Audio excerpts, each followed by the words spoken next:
Olá, pessoal. Eu sou Soraya Fessel, eu sou apresentadora deste videocast e quero desejar aí as boas-vindas a todos vocês. O tema de hoje é sobre os profissionais da área da tecnologia da informação e o mercado. Tema interessante e dados interessantes também. Olha só o que nós temos aqui. Um relatório divulgado pela Brascom, entidade que representa as empresas de TIC no Brasil, projeta que o setor deve gerar aí entre 30 mil a 147 mil empregos formais no país até o final de 2025. 57% das funções diretamente ligadas à tecnologia. A enorme diferença entre os cenários pessimista e otimista se devem às dúvidas geradas pela falta de profissionais qualificados em relação às demandas das empresas, ou seja, tem espaço. De 2019 a 2024, por exemplo, o mercado abriu 665 mil vagas, mas apenas 464 mil profissionais se formaram, o que significa um déficit de 30,2%. Como resolver essa equação? Essa é a maior pergunta que nós temos aqui. Na entrevista de hoje, a revista Estratégias e Soluções, da editora PSEG, nós trouxemos aqui para este nosso ambiente Lucas Tange, Fábio Gonzaga e Francine Bortolani, integrantes do quadro de profissionais do setor de tecnologia da informação do Instituto PSEG, que vão nos ajudar a entender o que está acontecendo com a formação desses profissionais. Eu quero desejar aqui as boas-vindas, viu? Obrigada pela presença aqui de vocês. Gratidão, Soraya. Agora, esse relatório aqui da Brascom tem aí um sintoma que ela apresenta, né? Principalmente no problema da formação desses profissionais. Também fica um alerta aí para capacitação. Enfim, as oportunidades são grandes, né? Nós já vimos aqui os números. E como é que você vê a formação aqui desses profissionais atualmente? Perfeito. Obrigado, pessoal. Tudo bem, Fábio? Tudo bem, Fran? Obrigado pelo convite, pessoal da revista. Sobre a formação de profissionais na área de tecnologia especificamente, a gente vê que tem esse déficit comparado com a educação formal. Mas tem várias formações não formais que acabam trazendo pessoas de outras áreas para a área de tecnologia também. Então, principalmente na pandemia, né, de 2019 para frente, a gente teve um aumento muito grande das vagas e pessoas que eram de outras áreas acabaram vindo trabalhar no mercado de tecnologia também. Olha só. E o que você acha? Onde é que você acha que está o principal gargalo aí, o principal problema, na verdade? Seria no nível superior? Eu acho que é o gap temporal que a gente tem do que é passado na academia para o que o mercado demanda. Então, a gente tem disciplinas que são, de fato, muito relevantes dentro da graduação, mas que não conversam tanto com a demanda atual do mercado. Eu sou da área de design, então eu acabo puxando um pouco essa linha. E a gente tem disciplinas de IHC, Interação Humano-Computador, mas que ficam muito focadas na interface gráfica. E hoje, com a IA generativa e outras tecnologias, a gente tem diversas formas de interação que não são abordadas nos cursos superiores, como interação por voz, interação por vídeo também. Inclusive nos cursos de especialização também esse é o seu olhar? No Brasil, a gente tem poucos cursos que tratam design de interação de forma séria. Eu acho que a gente ainda tem um problema, até pelo estrangeirismo, de compreender um pouco o design no Brasil. A gente acaba limitando muito a parte estética e esquece de olhar para a parte funcional e para a parte de projeto em si. Será que se de repente a gente pensasse nesse desenvolvimento desde ali o ensino fundamental, porque tem uma demanda gigantesca, né? Não ajudaria também os cursos superiores a focar um pouco mais, a especializar um pouco mais a sua própria grade? Perfeito. Eu acho que letramento em tecnologia é algo fundamental para qualquer sociedade, né? A gente conseguir formar essa base bem estruturada ajuda a, não só na graduação em tecnologia, mas a lidar com as tecnologias que estão no nosso dia a dia, não necessariamente trabalhando com tecnologia. Mas cedo eu estava conversando com o Fábio sobre um caso da Estônia, né? Isso. Que implementou um processo legal, acho que você pode compartilhar com a gente. Claro, obrigado, Soraya, pelo convite. Entendi. Tudo bem, Lucas? Tudo bem, Francine? Obrigado à Revista S também pelo convite. Sim, estava comentando com o Lucas, né, mais cedo.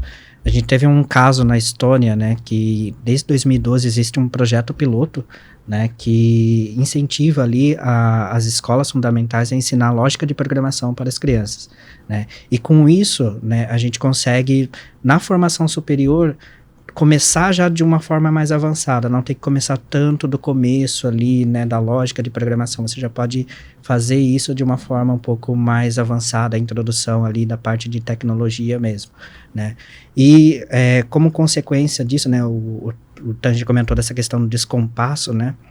Uma das coisas que acontece é que quando a pessoa ela entra num curso de tecnologia, seja ciências da computação, seja análise e desenvolvimento de sistema, muitas das barreiras que elas encontram o curso é muito difícil, a tecnologia é muito complexa, é muita matemática, Olha né? só. E isso gera uma certa barreira ali, né, para a pessoa e acaba sendo um dos motivos grandes que a gente tem de evasão também, né? E eu acho que um outro problema também é a questão de profissionais ali, professores que estejam de fato atualizados ali com o mercado, que estejam atuando também no mercado ali também. Então, às vezes fica muito no acadêmico, mas o mercado ele já está em outro momento, ele já está trabalhando em outra coisa, né? Então acontece muito isso também. Eu vejo um resultado muito positivo quando a gente consegue associar, né, principalmente aqui na experiência que eu tenho com o MBA, associar não só a teoria, mas a prática, a experiência de quem está na área, né? Então traz mesmo essa visão, traz uma atualização. Interessante isso que você trouxe, viu? Obrigado. E pegando até o gancho, né, do Fábio, um dos pontos que eu identifico é a questão da falsa ilusão de que tornar um profissional de tecnologia é simples, é fácil e é rápido, né? E pelo contrário, é difícil, tem que se estudar muito e além disso, existe a questão de vocação, que é o profissional de TI não é para todos, né? Então, acho que isso é um dos pontos aí que nós devemos trabalhar bastante e deixar muito claro para quem tem interesse ou algum tipo de interesse nessa área. Agora, nessa visão que você está trazendo, qual seria o perfil? O que teria que estar dentro dessa personalidade para que essa pessoa consiga atuar na área? Olha, além da hard skill, a soft skill mais interessante é a adaptabilidade de mudanças. E além disso, o feeling com comunicações multidisciplinares. Eu acredito que isso é 2 vias de mão dupla para poder identificar personalidades distintas, competências similares e chegar em objetivos comuns, que é um dos nossos maiores desafios quando o assunto é integrar personalidades distintas e soft skills aí nos negócios, né, enfim, para a área de desenvolvimento de sistema. Porque vai muito além de código, né, assim como os meninos acabaram de trazer aqui para nós. Agora, para a importância dessa grade, né, para que ela realmente tenha assim, um poder ali dentro do aprendizado, dentro do conhecimento, vocês acham que é interessante incluir dentro dela economia, negócios, logística, estratégia, design, ética? Como é que é a visão de vocês? Perfeito. Eu acho que todo mundo que constrói tecnologia tem que ter consciência e responsabilidade do que está construindo, dos futuros que está habilitando, né? Muito se discute hoje sobre a ética da inteligência artificial, de quais caminhos isso vai tomar, seja para o futuro do trabalho, para as relações sociais. Então, eu acho que disciplinas que tragam esse questionamento sobre os futuros que a gente está habilitando com as tecnologias que a gente cria são fundamentais. A gente precisa olhar para o todo e não se limitar ao código ou ao contexto individual, né? Então, economia, com certeza, fatores políticos também são muito, muito importantes. E, claro, se eu for falar de design, puxando para minha área novamente, eu acho que é uma das etapas mais fundamentais nessa área onde o operacional fica muito mais simples, né? A gente muda muito a forma de olhar para o desenvolvimento de soluções com inteligência artificial. Então, pensar na experiência, pensar no contexto de uso, nas jornadas, torna-se ainda mais importante. Olha só. E para quem tem em busca dessa colocação, por onde, em relação às questões educacionais, né? Por onde será que essa pessoa poderia estar começando? Tá, acredito que, primeiramente, o ideal seria ela começar a olhar para o que o mercado está pedindo, né? Olhar nas vagas, quais são as demandas, que tecnologia. Tá pedindo agora mais React, tá pedindo mais Python, principalmente agora por conta da IA, Go, enfim, tem várias linguagens, várias tecnologias que estão sendo pedidas. Ficar atento a isso, né? Entender sentir isso que o mercado tá oferecendo ali, ou melhor, está demandando, né? E correr atrás de estudar realmente em cima disso, né? E não ficar tão preso, às vezes, só na tecnologia ali, naquela específica que você aprendeu, O mercado ele muda muito rápido, né? Isso é uma coisa que a gente comentou ali anteriormente do descompasso, né, da questão acadêmica com o mercado. Uma coisa que há 6 meses atrás era um hype, agora já não é tão, né, demandado assim. Então você tem que estar atento a isso. É lógico, eu acho que isso, a Francine tem até mais propriedade que eu para falar, isso gera uma certa ansiedade. Porque, poxa, acabei de aprender uma coisa, daqui 6 meses isso daqui já não é mais, eu já tenho que aprender outra coisa, né? Acho que isso gera até uma certa ansiedade ali na pessoa também. E essa linha de aprendizado, ela é rápida, né? Porque 6 meses é um curto tempo. E é até aquela questão da falsa ilusão, né? O profissional de tecnologia, ele tem que estudar muito, muito, muito. Não é uma coisa assim que eu vou aprender... vou me formar, vou me graduar, vou fazer um curso de especialização aqui e não vou mais precisar estudar. Não, tem que estudar todo dia. É todo dia estudando. Eu comparo muito com a medicina. Você tem que ficar estudando sempre, não tem como. Senão você acaba ficando realmente para trás, defasado, e aí vem outras pessoas no mercado e acaba tomando seu lugar. Não tem jeito. Quer complementar? Perfeito. Pegando esse gancho, né, dos efeitos emocionais aí que se causa... é muito comum, e o volume de demanda, né, que eu tenho relacionado a crise de ansiedade, pico de estresse muito alto, né, estar próximo de um burnout que se fala muito, mas ele começa muito antes dele acontecer, que é o excesso de informações que causa estresse, de informações presentes, né, e excesso de informação futura, que é a ansiedade. Então, como que eu dou nome a isso com nossos recursos, né, ali, e clareza de como ele pode usar até mesmo essas emoções a favor das suas atividades e entregáveis ali. Então, essa harmonia que a gente tem buscado é o tripé necessário de negócio, pessoas e tecnologia andar junto, assim. Então, acho que eu complementaria dessa forma. Ou seja, né, cada vez mais o desenvolvedor ele vai ter que olhar não só para código, ele vai ter que olhar para negócios, né? Começar a ter essa visão de negócio e tentar encontrar solução em cima disso, e não só pensar na escrita, né, em como eu vou escrever o código em si, né? E pensando na entrada no mercado, hoje, felizmente, a gente tem várias formas de aprender, vários modelos de aprendizado. Então, acho que essa questão de saber nomear os sentimentos, mas do autoconhecimento, também é muito importante para eu entender as formas que faz sentido para mim aprender. Porque eu tenho tantas opções hoje, que entender qual forma tem mais aderência vai acelerar o meu desenvolvimento. Inclusive com o uso de IA. O Harvard Business School postou um artigo falando que usar a inteligência artificial para o aprendizado está entre os 5 usos mais comuns da inteligência artificial. Então, já é um uso recorrente das pessoas, usar a IA para um aprendizado mais personalizado. Interessante, né? E vocês acham que é uma ilusão, assim, a questão da área da tecnologia, ou seja, né, não é para todos, mas como é que eu posso me identificar dentro desse perfil? Quer dizer, como é que eu posso olhar para mim e dizer assim, olha, eu tenho ou não o perfil? Quais são as características que eu posso, acho que é uma pergunta mais direcionada para você, né? Como é que eu posso, assim, identificar o meu perfil? O que eu tenho que analisar? Boa, eu gosto bastante dessa pergunta e é uma das maiores abordagens aí no meu dia a dia, não só com profissionais de tecnologia, assim como os meninos abordaram, né, de profissionais que têm o interesse de migrar. O que eu faço para ser? Primeira coisa o que faz sentido na tua vida, o que você gosta de fazer, quais são suas aptidões com questão de lógica, a questão de exatas, pensamento futuro, criatividade, porque 2 pontos muito importantes para se identificar um profissional de TI é criatividade e gestão de dados. Automaticamente a lógica faz esse conjunto. E aí que, partindo disso, você precisa identificar o que brilha os olhos, o que você gosta de fazer de fato. Então, são pontos principais ali. Como é que esse profissional da área, né, ele consegue lidar com as pressões internas? Porque tem aí a questão da atualização constante, tem a pressão com a questão do tempo, né, tem as novas tecnologias chegando o tempo todo aí. Vocês já trouxeram um dado que é interessante, que é a cada 6 meses. Então, e além disso, tem o avanço da inteligência artificial. Quer dizer, será que não prejudica mentalmente esses profissionais? Como é que se lida com tudo isso? Perfeito, Soraya.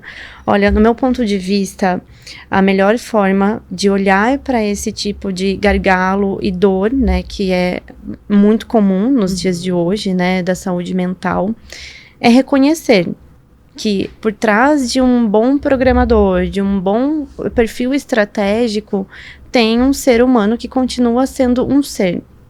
Então, entender o limite entre a tecnologia e o lado ser é fundamental para reconhecer movimentos de autocuidado, a via de mão dupla da vida pessoal e profissional, a autoanálise em dia, porque fala-se muito, né? Terapia, e para quem que é terapia? É para todos.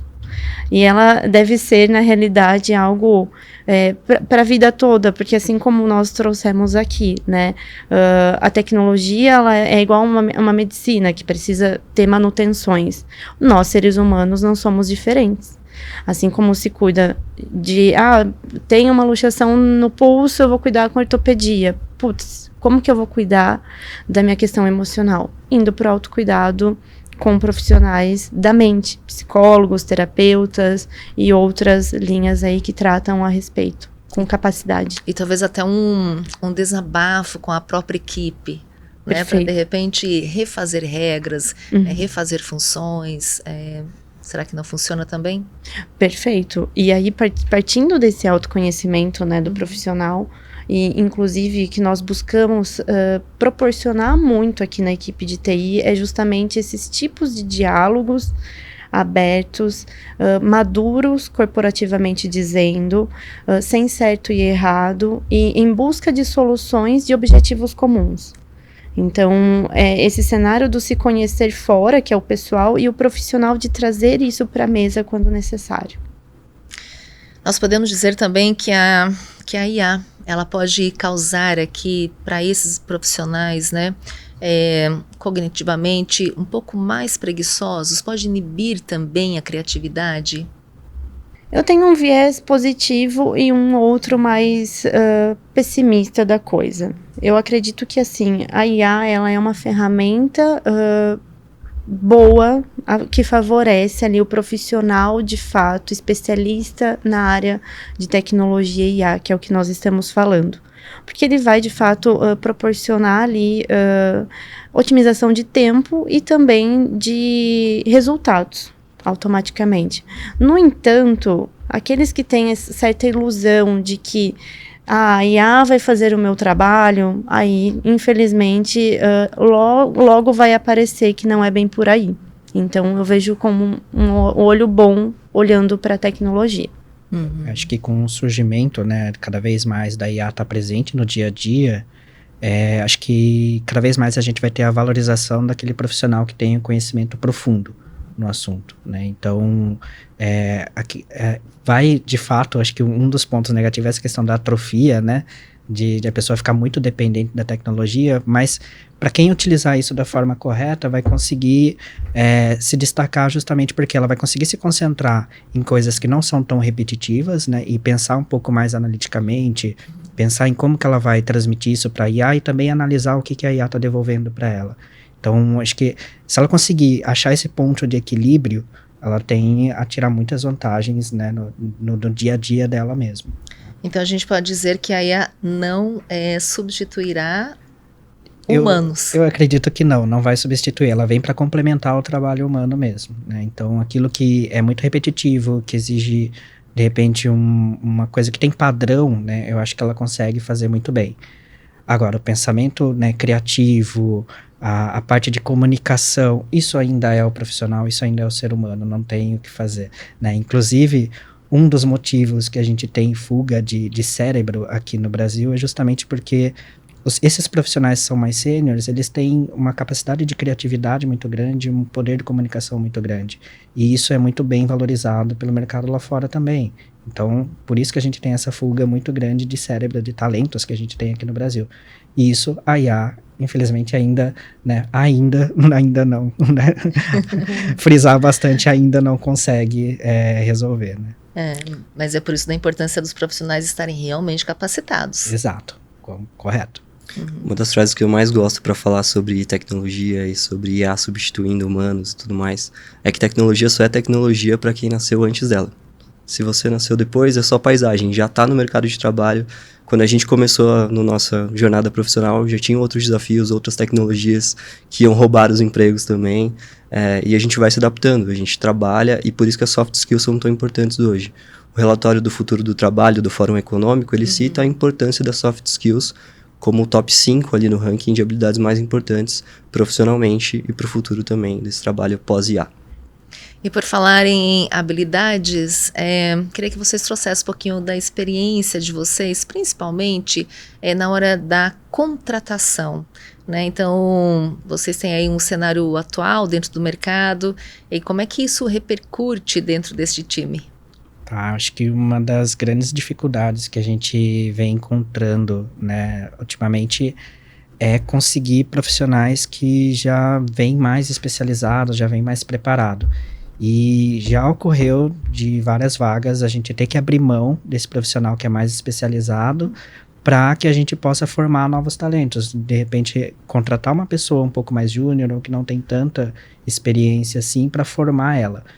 Isso tem os dois lados, né? A gente tem o benefício que a gente consegue formar essa pessoa dentro da cultura, né, do instituto ou da empresa para quem está contratando, mas também tem o lado que é o aspecto aí um pouco negativo, que essa pessoa demora para de fato começar a ser produtiva, né? Até você treinar ela, capacitar ela, vai um tempo maior do que você se tivesse contratado a vaga original, né? A pessoa ali com um pouco mais de senioridade, um pleno sênior, né? Acho que acontece muito isso. O mercado ele tem muitos ciclos e no PCI a gente valoriza muito a capacitação nessas novas tecnologias. Então, no ano passado a gente fez um treinamento de engenharia de prompt, que é algo que estava super em alta, e o mercado veio buscar alguns profissionais aqui, então a gente perdeu alguns profissionais exatamente por essa capacitação que o Fábio comentou. E no momento da contratação a gente vê sim esse gap de profissionais que não estão se preparando, como o PCI buscou capacitar o time interno também. E até nos testes técnicos, isso que a gente falou de depender demais da IA para resolver problemas, a gente vê que nos testes técnicos do TI, o uso massivamente da IA, e às vezes sem o processo de revisão, que é tão importante. Não é problema usar a IA para resolver os problemas, mas pelo menos indicar onde foi usado e também por que você usou aquilo de forma mais crítica, né? E pegando essas duas visões, né, do Fábio e do Tange, eu complementaria que um dos pontos que faz uma grande diferença e vem como uma cereja do bolo é o chegar junto em relação à cultura, o ter habilidade técnica e capacidade de entrega / soft skill e fazer sentido a cultura e regra de negócio para esse profissional, que é o casamento perfeito para ter uma boa ali eficácia numa contratação hoje em dia. Faz toda a diferença, certamente. Soft skill também dá para moldar a pessoa? Boa pergunta e polêmica também. Acredito eu, após aí passar por mais de 600 profissionais de TI, que é aí um dos meus focos nos últimos 6 anos, né, que é possível sim.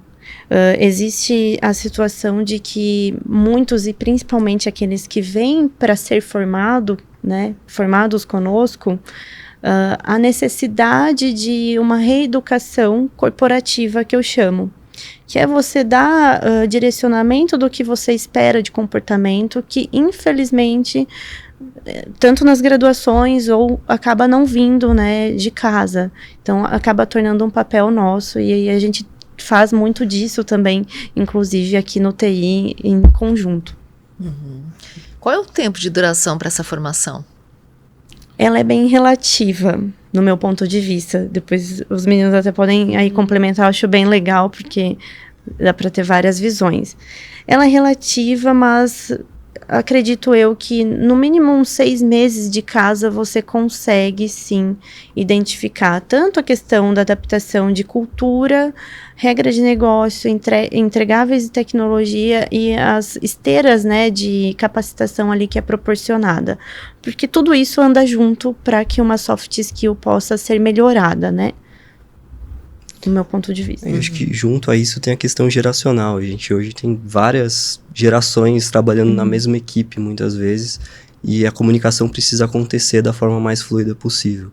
Então, eu acho que as soft skills, elas só acabam se manifestando quando a gente é exposto a elas, né? E acho que esse é o grande desafio, de estar disposto também a se expor a situações. Porque a comunicação, a gente só vai ver o resultado dela, desse treinamento ou das provocações que a gente fizer ao longo de 6 meses, quando a pessoa for exposta a uma situação que exija dela essa comunicação, assim como situações de liderança, resolução de problemas e assim por diante.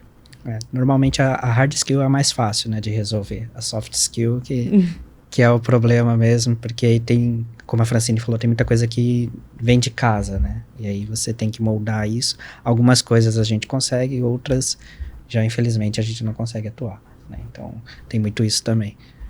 Mas é um profissional muito disputado no mercado. Sem dúvida. Com certeza. É uma guerra fria, visível, não é invisível, não. E uma guerra, entre aspas, mas uma disputa, inclusive internacional, como o Fábio trouxe. Hoje a gente tem essa disputa de empresas que pagam em dólar, que pagam em euro, buscando esses profissionais brasileiros que desenvolvem essas experiências, né? Esses casos que eu comentei de profissionais do PSEG foi algo muito similar também, de concorrência com o mercado internacional. Olha só, e vocês acreditam que os brasileiros estejam um pouco mais bem qualificados para eles virem buscar, né? Sim, quando a gente está falando de profissionais pleno e sênior, a gente está muito bem qualificado, né? E por isso que tem essa fuga de talentos, né? E a gente acaba tendo que formar de novo aquela base de júniores até eles, né, se tornar um pleno, se tornar um sênior. Então, que nem eu falei, a questão da criatividade, de comunicação do brasileiro, isso a gente acaba ganhando, né, em relação a outros profissionais. É lógico, existem outros profissionais talentosíssimos ao redor do mundo, mas o Brasil acaba se destacando muito por isso. Interessante que vocês estão apontando aqui. Bom, o CEO da NVIDIA, ele afirmou aí que a IA permite que pessoas sem conhecimento de programação possam utilizar tecnologias usando a linguagem natural.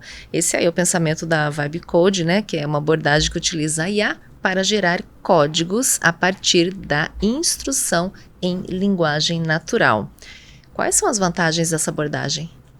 Legal, o Vibe Code eu acho que ele traz muitas vantagens. A primeira delas é a possibilidade de democratizar a criação de soluções personalizadas por mais pessoas, não fica restrito a quem sabe programação, a quem sabe código, e a linguagem natural em vários idiomas. Hoje a IA interpreta diversos idiomas, também não é restrito ao inglês, por exemplo.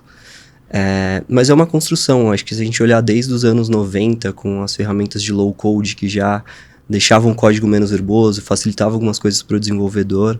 Depois, nos anos de 2010, ali as ferramentas no code que permitiam criar sites, aplicações mais simples também, sem uso nenhum de código já.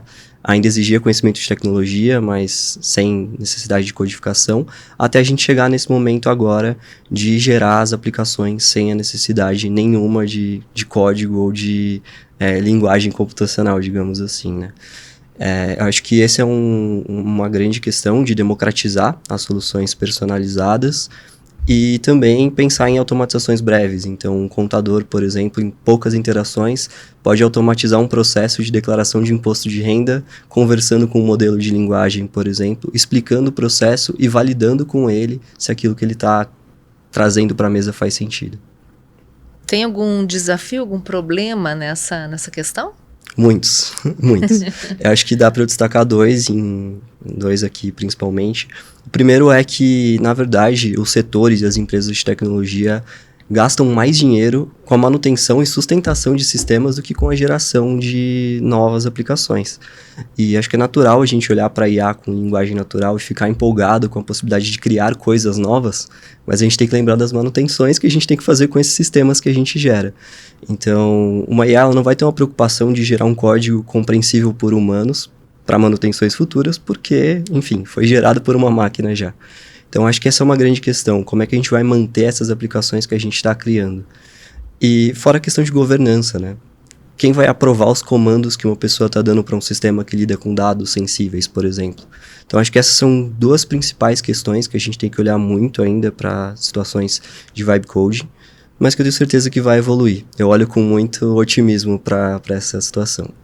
E aí, fazendo um gancho até, né, de quem vai olhar para isso, a gente acaba surgindo novas funções, novos cargos ali, justamente por conta da introdução da IA. Então, além do engenheiro de prompt, né, hoje a gente tem também o especialista que garante a qualidade ali do que está saindo, né, da IA, e se aquilo realmente está dentro dos padrões éticos, da questão da governança dos dados, como eles estão sendo manipulados, né, então tem várias coisas ali que o escritório de ética, que é uma coisa que ainda não existe, mas provavelmente a gente vai ter que começar a trabalhar nisso.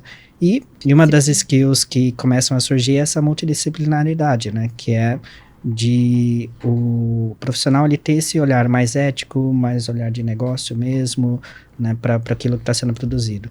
E tem muito preconceito ainda, né? De, o programador que utiliza IA não é programador, né?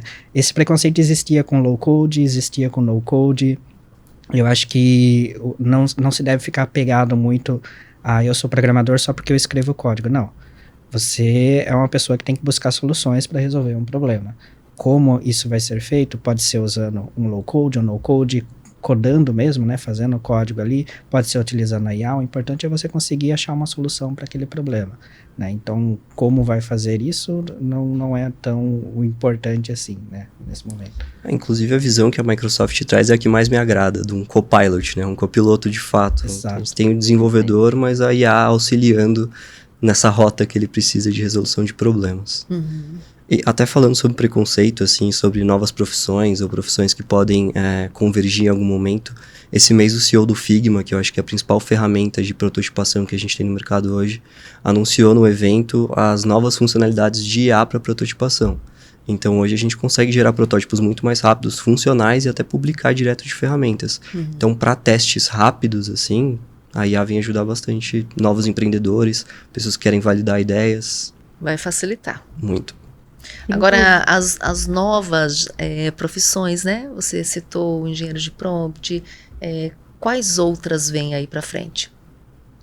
Isso é um grande mistério. Eu acho que vai surgir novas necessidades com o tempo, né? Por enquanto, a gente ainda não sabe todas essas novas funções. Às vezes, a pessoa que está se graduando agora, ela vai trabalhar em alguma coisa que nem existe ainda, né? Então, tem muito disso. Então, tudo é muito ágil, né? Muda muito. Então, acho que eu, pelo menos, não sei a Francine, não sei o Lucas, mas ainda não sei qual mais funções, qual mais cargos poderiam surgir, né? Perfeito. Um dos pontos que eu complementaria aí em relação à fala do Fábio e do Tange é a questão de ter já situações de requisitos de vagas que já se falam, independente da classificação, né, seja de tecnologia ou áreas burocráticas, enfim, da pessoa, né, do recurso, provar que ele faz algo que a IA ainda não faz. O que você faz que a IA não consegue entregar? E essa pessoa precisa provar ali essa capacidade técnica e analítica em relação à IA. Acho que pensar em novas profissões acaba sendo um exercício muito especulativo, assim. Mas olhando para um recorte de sul global, eu acho que a gente tem oportunidades de infraestrutura muito latentes, assim. Porque a gente precisa fazer com que essa tecnologia chegue em mais pessoas também. Então eu acho que esse é um mercado que deve crescer muito nos próximos meses e anos, da gente conseguir levar esse acesso a mais pessoas, seja para a gente conseguir fazer transações financeiras no mundo totalmente digital, que é um plano do governo ou outras iniciativas, a gente precisa ter essa infraestrutura, bem como o letramento tecnológico. Eu acho que são duas áreas que tendem a crescer muito. Hoje a gente tem uma boa parcela da população que não tem facilidade com tecnologia e o mundo todo está caminhando para um mundo mais digital. A gente não pode esquecer essa parcela da população. Então, sem especular novas profissões, mas fazer um recorte para o sul global, acho que esse acesso vai ser muito importante nos próximos anos. Como é que a gente pode ajudar essas pessoas? Essa pergunta de $1 milhão. Boa. Acho que a IA ela vem para democratizar. Então, essa questão de você conseguir utilizar ela para aprendizado, eu acho que num formato que você conversa, como se você estivesse conversando com um humano, talvez isso a gente consiga deixar mais acessível esse conhecimento. Eu acho que é um dos caminhos, né, possíveis, né? E eu acho que já tem um movimento, né, de cursos mais acessíveis, com preços mais acessíveis. Tem bastante curso gratuito também no mercado.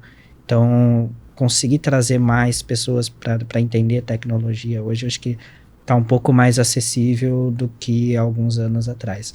Mas ainda é uma barreira, né? A gente sabe disso. As próprias interações que são possíveis hoje, por voz, por exemplo, por gesto, já trazem essa facilidade de acesso. Mas para pessoas que não tiveram essa base, a gente falou um pouco sobre escolas ensinando linguagem de programação. Isso pode parecer utopia para quem ainda não tem o básico, né? Então, olhar para, por exemplo, os ODS ou iniciativas ESG, acho que ajuda a trazer esse desenvolvimento sustentável e tecnológico mais a longo prazo na Agenda 2030.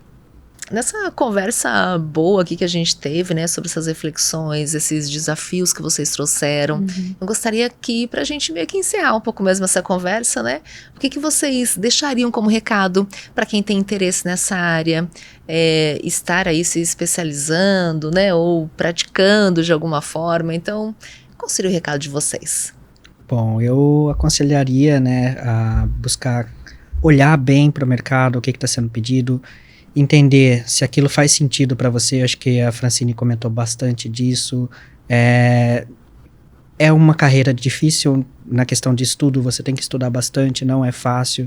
Então, é entender, realmente conversar com profissionais da área que já estão trabalhando na área, ter essa troca, até profissionais que estão migrando de carreira também, conversar com outras pessoas que já estão ali, profissionais que já estão inseridos na área também, ter esse momento de troca com outros profissionais que são mais sêniores, mais plenos também, e conseguir entender se aquilo realmente está fazendo sentido, se é aquilo que eu quero realmente para minha vida, ou seja, ver se está alinhado ao seu próprio propósito de vida também. Perfeito.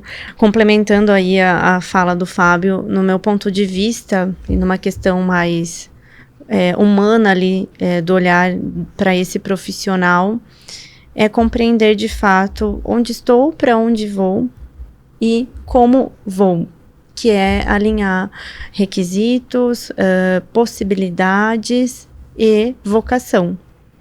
Porque tem aí uma infinita possibilidade de capacitação e entrega, e eu preciso entender se de fato eu quero alcançar algo dentro da área de tecnologia.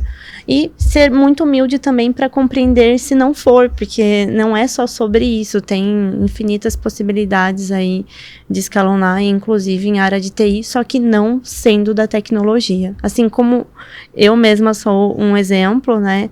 Eu vim da administração de empresas, depois a psicanálise, e eu acabei me identificando com os profissionais de TI, e foi onde eu busquei aí entender, né, as alegrias e dores, e me enfiei nesse meio aí, que é onde hoje fez sentido e eu me encontrei. Então, é sobre isso. Se conheçam e vejam que faz sentido. Perfeito. O ciclo das profissões estão cada vez mais curtos, né? A tendência é que a gente tenha várias profissões ao longo da vida. Então, isso que a Francine trouxe, né? De começar num curso e ir migrando de carreira, eu acho que vai ser cada vez mais normal. E eu vejo a tecnologia de uma forma transversal em diversas áreas. Então, trabalhar com tecnologia não é só ser desenvolvedor, ser designer de interface. Você pode trabalhar com direito e aplicar a tecnologia em uma área emergente agora, de ética e tudo mais, assim como profissionais da área de saúde, entre tantas outras coisas. E lembrar que tecnologia tem um leque muito amplo, né? Eu sou um designer no meio de vários desenvolvedores e atuo com tecnologia, ajudo a criar sistemas, ajudo a criar soluções digitais também. Então, acho que olhar para a tecnologia dessa forma ajuda a entrada no mercado de forma um pouco mais tranquila, aproveitando o repertório que a gente já tem de outras habilidades ou profissões que a gente acumula. Muito bom. Quero agradecer aqui a presença de vocês, a contribuição que vocês trouxeram, né? A gente conseguiu desvendar um pouco mais o mercado, entender qual é o futuro disso, né? Qual é o presente também. Então, só tenho gratidão aqui pela presença de vocês, viu? Eu que agradeço pelo convite. Mais uma vez. Obrigado, Lucas. Obrigado, Francine. Gratidão, Soraya, Fábio e Lucas e a revista ES. Foi um prazer participar e contribuir. E aprender também, porque baita de um conteúdo aí com vocês. Valeu, pessoal. Obrigado pelo papo. Que troca, hein? Bom, assim como eu, tenho certeza que vocês também aprenderam com esse time maravilhoso aqui que trouxe diversas reflexões para nós. Então, aproveita, se puder, compartilha, porque esse é um assunto que realmente merece reflexões. E nos segue aqui nas nossas redes. Em breve traremos mais novidades para vocês. Até lá!